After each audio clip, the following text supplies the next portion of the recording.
the drill bits, your need for precision. And that's another thing that. Did I just do that one? I did that one. You did that one. Oh, right. And yours looks neater. Mine's really full. Well, no, yours is perfect, but yep. Yours is a lot neater. But it could even be less than that. You know what I'm saying? Oh, that is perfect. That's very nice one, man. You are natural. Yeah. All you got to do is just like touch it and drip it a little bit, you know? Yeah, but you don't want to use too little. But you're right. I mean, it doesn't take that much. It really doesn't. And mine's huge. Man, that's awesome. Good for you, dude. That's awesome. That is awesome. Do you know anything about router tables? No, not really. I mean, because ultimately, all right, I'm sure I could just find a video on it. I can do a lot of stuff on those, but you can replicate stuff. So you make a jig. Oh, okay, yeah. You get there's a collet that you put on the router, or you get a beaded router bed that follows it, and you can just repeat cut things. That's cool. So the stealth would be one, like this. I mean, I'm just talking replicating in. Well, I mean, it just depends, you know, as much as you want. You just have a pattern, you can do them endlessly or not. Yeah.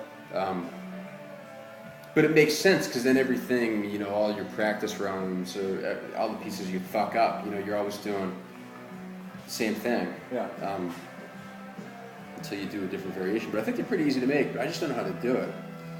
So once I do it, you know, I'm going to sit and get some graph paper out and draw this out with a French curve and make it look really good. And then I'm going to do a little template, you know, what like is a little French curve? These are French curves. I'm not exactly sure how to use them. But apparently, any kind of curve that you can draw, eyeball, you can find pretty much a match that's going to be perfect, you know. Really? You just spin it around until you find, so that's all I know. What I told you is all I know about them. I fucked around with them a little bit, and I can make some decent stuff with them, you know. I mean, I roughed out these lips, really all of these parts with it, so they kind of resemble real parts. But if I can do it with a real thin thing, you know, where it's perfect, and then just trace it on the router, it'll be the same every time. Pucks and shooters will be the same way. Very interesting. Cool, huh? Yeah. What I was thinking initially was, if you have any 3 points plotted out on anything, for instance, this is a graph here, this would find the curve to match it. But I don't think that's the case. I don't think it's that like that.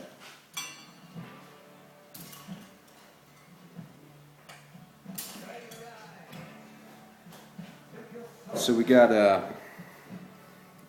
and this copper's going to work, right? Mm-hmm. That'll solder. I'll never use this. The coated stuff seems like it's going to be the only thing with a problem. But then, oh crap, that's what I wanted to try. Want solder more? Yeah. Oh yeah, dude. Oh yeah.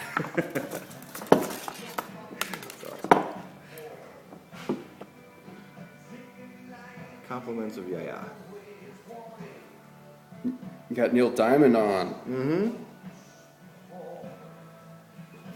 I got a bunch of whacked out shit on this iPod, man. It's all right. I don't know why he's on here, but Neil Diamond's all right with me. You know, one of my friends, I actually kind of, when I was a kid, my parents would play him or something, I liked him. Yeah.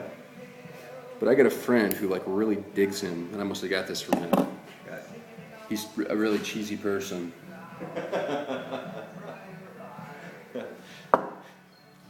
All right. So at what point is this thing hot enough? I mean, it heats up pretty quickly, right? Yeah, pretty quickly, and you could tell just like this. This was your piece right there.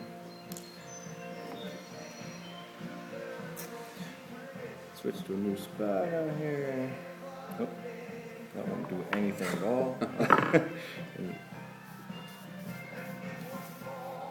See that solder that just came off right there? Yep. Alright, we do that at the beginning of every time here. Oops, I'm sticking to this paper towel, but that's not really right. But yeah, if you hear that little pss, pss, pss, pss, and you get some solder off the tip, it's definitely ready. Sweet. Sorry, I'm just going to try to reinforce this thing. Yeah, do it. I've got this fucking bag of these, dude. I mean, it was $2, so I don't really care. Oh, yeah. But the idea that I can't use them, because I'm trying to like just get through all this shit and then buy something that I actually can use next time, you know? Yeah. So this could be a pretty minor operation here.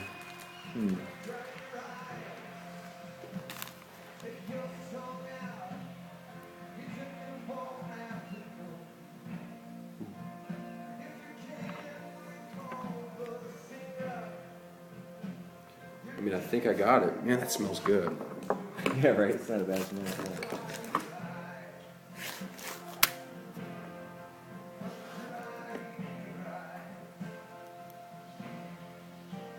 I mean, of course, I can rip it apart with, you know, those pliers, but it Yeah. probably hasn't even. Oh, yeah, give it another hit.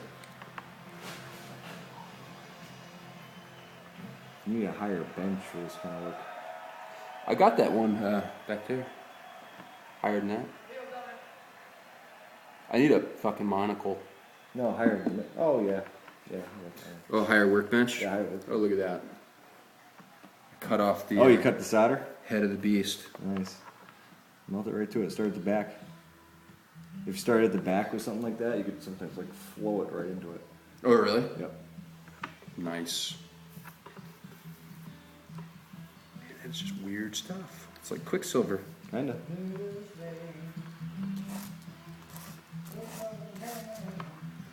Ideally, there's like a metal brush kind of thing with a lot of bristles, because I have that little brush.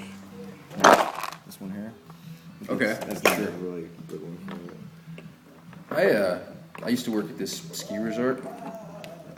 I was working maintenance there I wasn't there for that long. But I used to cut with an oxyacetylene torch. Oh, really? You ever done that before? Cool. Yes, once. Yeah, me That's too. fun. I did. Well, I did it for like a week though, like every no, I day only for did like it a once. week. I only Yeah. did it once. Once every day for a week. That's awesome. What did you Did cut I? apart? What were you I cutting? maybe just did it for like a day, a full day. It was like a trailer, and we were.